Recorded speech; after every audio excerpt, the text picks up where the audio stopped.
What's up, everybody, and welcome to this week's edition of Da Vinci Cases.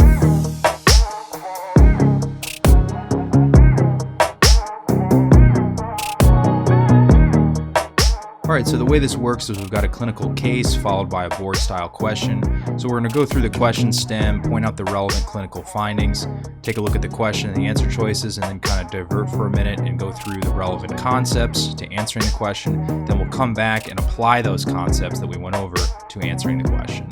Alright, so we have a 26-year-old male construction worker, and he fell from a scaffold at a building site and landed on his back. So pretty significant fall. Not surprising, he's in severe pain. He's unable to move his legs. So you definitely want to be concerned about spinal trauma here. He's taken to the emergency department. His vitals are taken, where he's got a 37 degrees Celsius temperature. So he's afebrile. Heart rate is 91. So that's a normal heart rate, even though it's at the upper end of normal. Blood pressure is 125/82. So just a tad over normal. Nothing to be too concerned about, though. And then respiration is 17, a little bit elevated, but that's not surprising given that he's a trauma. So the important takeaway here is that he's hemodynamically stable, which is important to identify in any trauma patient. He has no past medical history and is not taking any medications. So that's not too surprising. He's a young guy.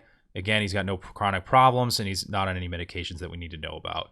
On neurological exam, he has 5 out of 5 strength throughout both upper extremities. So that makes me less suspicious of a cervical spinal cord injury. But he has flaccid tone and 0 out of 5 strength throughout the right lower extremity. So he's got complete paralysis of the right lower extremity, but then he's got 4 out of 5 strength of the left lower extremity. So he's got asymmetric weakness. So that makes me inclined to think it could be that maybe one half of the spinal cord, we have maybe a hemisection of the spinal cord occurring. Could be the spinal nerves on one side are being affected versus the other.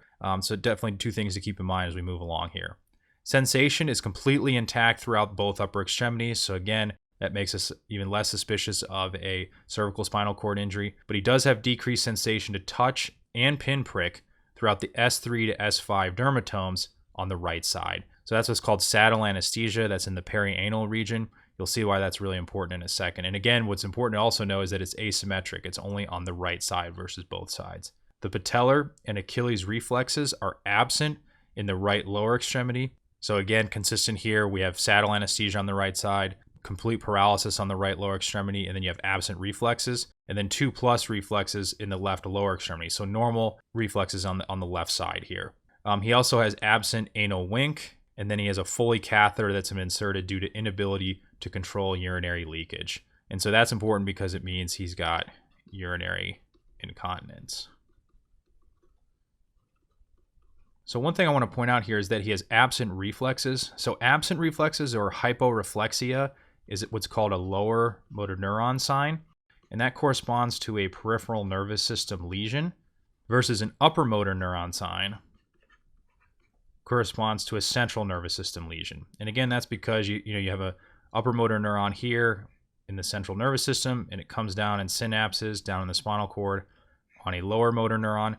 The upper motor neuron provides an inhibitory or depressing effect on the lower motor neuron, because otherwise it would be hyperactive. So if you lose the upper motor neuron, you lose this depressing input on the lower motor neuron, and that's what gives you hyperreflexia with upper motor neuron lesion.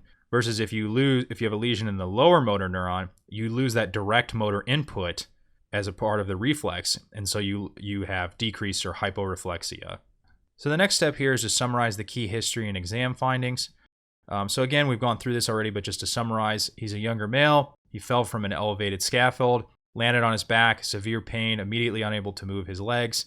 He's got otherwise no significant past medical history. He's not on any medications, and he came in hemodynamically stable. Now, what's key here is on the exam, he had asymmetric lower extremity weakness, 0 out of 5 on the right side, a little bit of weakness on the left with 4 out of 5, saddle anesthesia on the right side, absent patellar and Achilles reflexes on the right lower extremity. So the patellar reflex is the L4 spinal nerve. The Achilles reflex is the S1 spinal nerve. He had an absent anal wink. This is another type of reflex where the external anal sphincter contracts as a reflex in response to touching the skin around the anal region. And so the afferent limb and the efferent limb are about the same in this. So the afferent limb is the pudendal nerve. And the pudendal nerve corresponds to the S2 and S4 spinal nerves. And then the efferent limb is the S4 spinal nerve plus the pudendal nerve again. And this is processed in the S2 to S4 region of the spinal cord. So what this is testing is really the S2, S4 spinal region and spinal nerves. And so by having this be absent, it's indicating that the lesion or the trauma is affecting these spinal nerves or this region of the spinal cord. Then urinary incontinence, this also corresponds to S2 through S4 because these nerves also contribute to controlling the bladder and the urethral sphincters. And so again, urinary incontinence, very common in spinal cord injuries, but what you really want to pay attention to is here in a lower spinal cord injury here as it corresponds to these spinal nerves here. So at the end of the day here, we have lumbar and sacral spinal nerves potentially affected here. And that makes sense. These are both contribute to motor innervation of the lower extremity. They both contribute to these patellar and Achilles reflexes. And then the sacral nerves obviously contribute to sensation around the perianal region, the anal wink, and then urinary function as well. So before we go through the answer choices, let's go through a few of these key findings. So first, saddle anesthesia. This is decreased sensation in all modalities throughout the S3 to S5 dermatomes, and that really corresponds to the buttocks, the perineum, and then the inner surface of the thigh. Basically, this region highlighted here in the yellow. Two syndromes you typically will see this in are Conus Medullaris syndrome and Cauda Equina syndrome. So the way you differentiate it, in Conus Medullaris syndrome, it's going to be symmetric. So it's going to be on both sides here. In Cauda Equina syndrome, it's going to be asymmetric. So it'll only affect one side. The other thing just to point out is it can be an adverse effect of extradural injections in the sacral region. So Conus Medullaris syndrome, this is often due to trauma, can also be due to spinal pathology like a tumor metastasis or an epidural abscess even potentially. Either way, it's going to present with severe lower back pain. And if you remember, the conus medullaris is this terminal tip of the spinal cord here, which is about at L1, L2. Some textbooks may say T12, L1. It depends on the source you refer to. Anyways, it's a lesion affecting this terminal region, the conus medullaris of the spinal cord. And so since it's a central nervous system lesion and it's affecting everything downstream from this, it's going to be symmetric because you're affecting the cord itself. So it's going to be symmetric saddle anesthesia. Because as you can see here, this is the cauda equina, and we'll talk about that on the next slide. You can see that these nerves are all coming off from both sides, for the right and the left, coming off the conus medullaris. So it's going to affect both sides, the right and left. So you could see symmetric saddle anesthesia, so on both sides, symmetric lower extremity weakness because these lumbar and sacral nerves coming off the conus medullaris innervate the lower extremity. You could also see paraplegia is possible as well, where you could see complete paralysis. Hyperreflexia, because again, this is a central nervous system lesion, so it's going to be an upper motor neuron signs. You can also see, as we say here, lower motor neuron signs as well, because the lesion could also affect the spinal nerves, certain spinal nerves themselves. So you can see upper motor neuron plus lower motor neuron. You see bladder and bowel incontinence, because again, those sacral nerves come off the conus medullaris. And then same thing here, absent anal wink as well. You could see that because of these sacral nerves being impacted as well. So the cauda equina, again, here's the conus medullaris here, say CM. And then the cauda equina, as you can see here, are these nerves, this bundle of nerves coming off the conus medullaris, as we see here. And these are spinal nerves L2 through L5 and S1 through S5. And so all of these spinal nerves are coming off of the conus, and they're traveling here in this portion of the dural sac right here. And so they can be impacted. Now, these are peripheral nerves. They've left the spinal cord. So this is a peripheral nervous system lesion or peripheral nervous system injury. So as a result of that, you're going to see lower motor neuron signs. Again, it's usually going to be due to some kind of trauma or spinal pathology. So you're going to see severe lower back pain. Now with this, since you're impacting the spinal nerves, just like how if you have a disc herniation in here that comes in and presses on one of these spinal nerves, you could see sciatica, which is that radicular pain down one or both legs. And again, as we say here, it can be on one or both sides. You can also just have pain be absent because these nerves have sustained so much trauma. You'll see saddle anesthesia because, again, you're affecting these sacral nerves. However, it's often asymmetric because the trauma is usually impacting the spinal nerves on one side. Same thing, you can see bladder and bowel incontinence. Lower extremity weakness, but this is usually asymmetric because the trauma is going to be affecting the spinal nerves on one side. However, you can also see paraplegia. If the trauma is significant enough, it can affect both sides. You're going to see absent lower extremity reflexes, and again, that's due to the lower motor neuron lesion. You would also see absent anal wink, and again, that's due to those S2 to S4 spinal nerves being affected. And then again, like we said, lower motor neuron signs.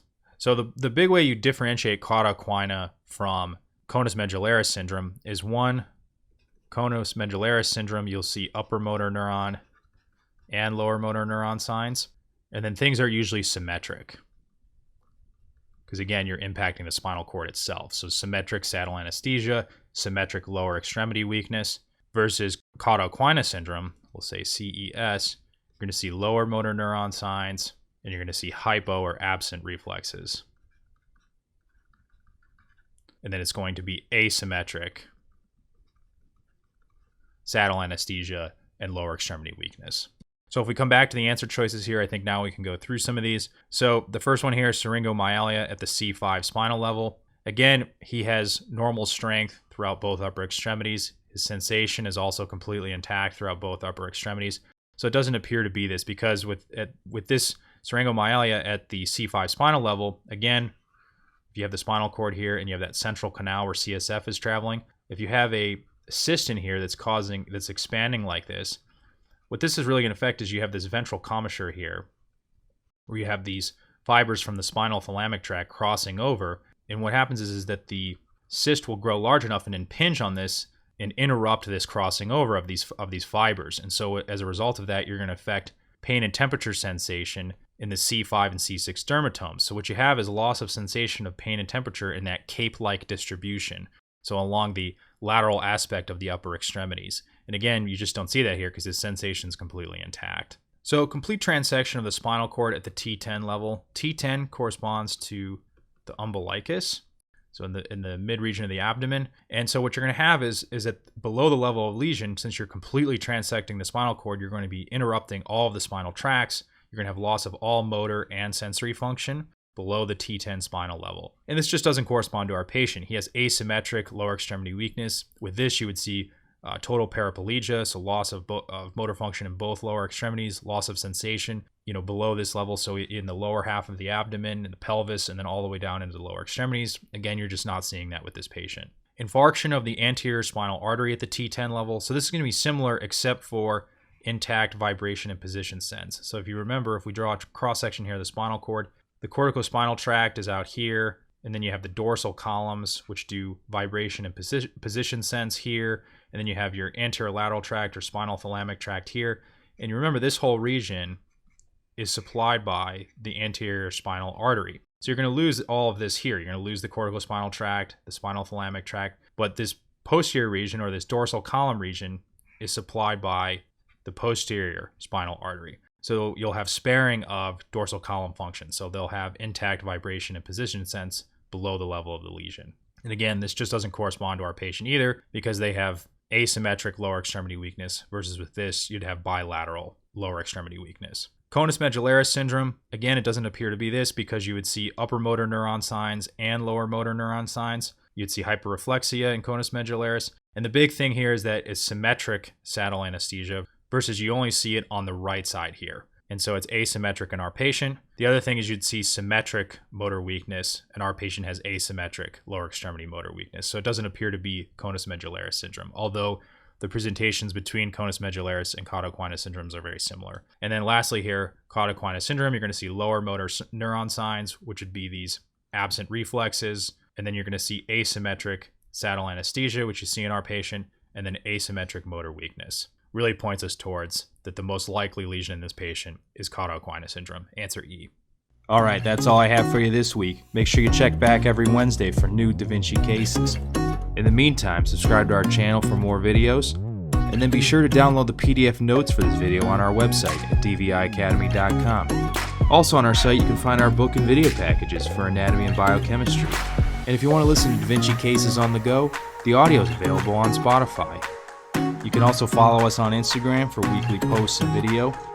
And then lastly, if you have any questions about the content of this video or about Da Vinci Academy, put them in the comments and our team will be sure to answer them. All right, thanks for watching. We'll catch you next time.